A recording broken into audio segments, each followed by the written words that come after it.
নমস্কার বন্ধুরা, আশা করি আপনারা সবাই খুব ভালো আছেন।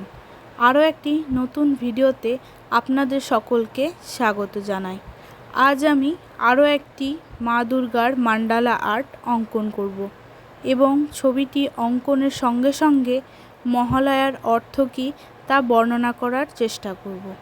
আশা করি এই উপস্থাপনাটি আপনাদের খুব ভালো লাগবে।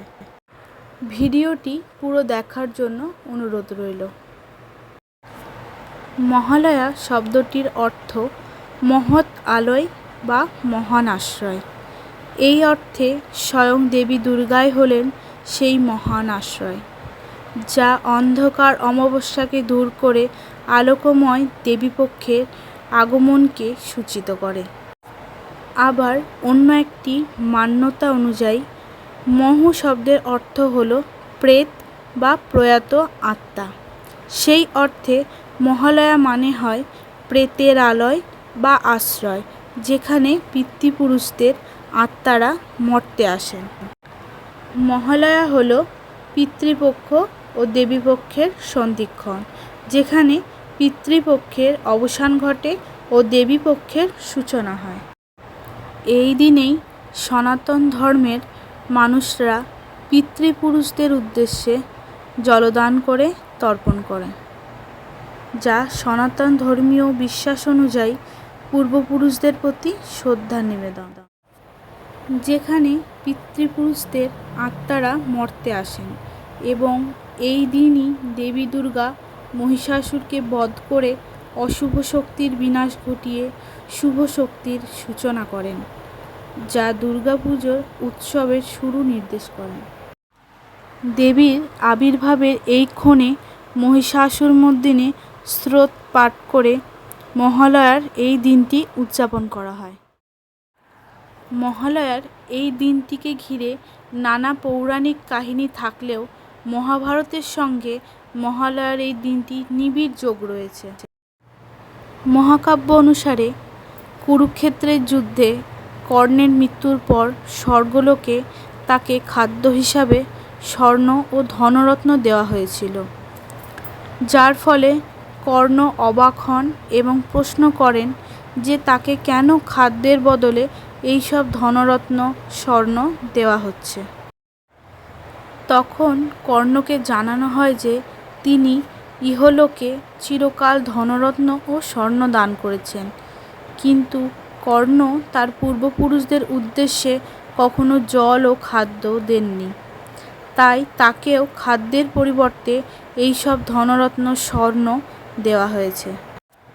এই অবস্থায় কর্ণ জানান যে তিনি তার পূর্বপুরুষদের বিষয়ে অবগত ছিলেন না। সেই কারণেই তাকে আবার 15 দিনের জন্য মর্তে পাঠানো হয়। মর্তলোকে ফিরে এসে কর্ণ তার পিতৃপুরুষদের উদ্দেশ্যে তর্পণ করেন এবং ইহা মান্যতা আছে সেই দিন থেকেই মহালয়ার এই বিশেষ দিনে পিতৃপুরুষদের উদ্দেশ্যে জল তর্পণ করা প্রতিটি সনাতনের কর্তব্য। মহালয়ার ঐতিহাসিক ও পৌরাণিক প্রেক্ষাপট। হিন্দু পঞ্জিকা অনুসারে ভাদ্র মাসের পূর্ণিমার পর আসা কৃষ্ণপক্ষকে পিতৃপক্ষ বলা হয় এবং এর অমাবস্যা তিথিতেই মহালয়া অনুষ্ঠিত হয়।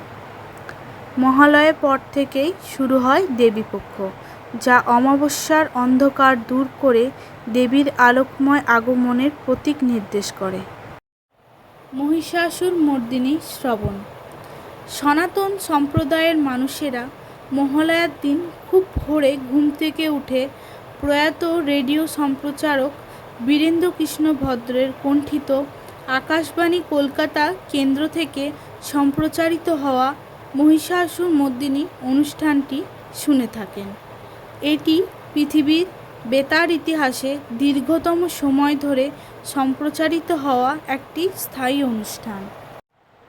এই দিন থেকে মনে দুর্গাপুজোর আনন্দ ও আমেজ শুরু হয় এবং ষষ্ঠী থেকে মূল পুজো শুরু হয়।